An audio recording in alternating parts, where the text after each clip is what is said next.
তো আমাকে ফোন করেছিল, কিন্তু ও একা একা হসপিটালে কি করে গেল? না না স্যার, বড় বৌদি একা যায়নি, ছোট বৌদিও সাথে গেছে। ও আচ্ছা ঠিক আছে, তাহলে আমি একবার ফোন করে দেখি। না না স্যার, ফোন করার কি দরকার, আমি বলছি তো। হ্যালো।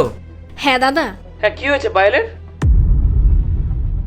মাথাটা একটু ঘুরে গেছিল, এখন একদম ঠিক আছে।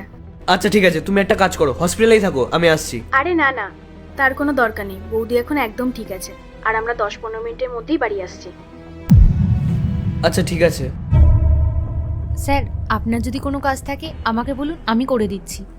না না, তোমাকে দিয়ে আমার কোনো কাজ নেই। আমার সঙ্গে জিয়ার কথা হয়ে গেছে, ওরা 10-15 মিনিটের মধ্যেই চলে আসবে। তুমি ওদের খেয়াল রেখো, আর ওরা আসলে বলে দিও আমি অফিসের মিটিং ফেলে এসেছিলাম, তো আমাকে অফিসে যেতে হবে। আমি অফিসে যাচ্ছি।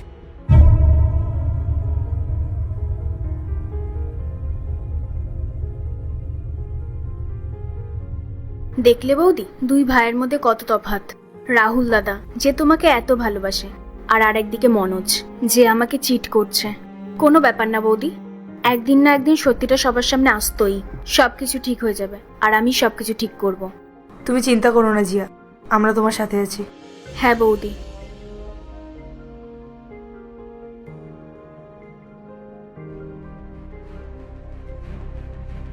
ব্যাস।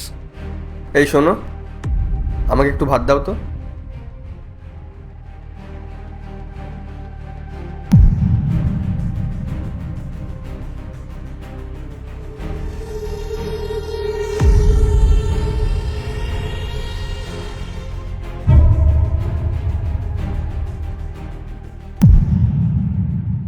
অনেক হয়েছে স্যার, আপনার এই ব্যবহার আমি আর সহ্য করতে পারছি না।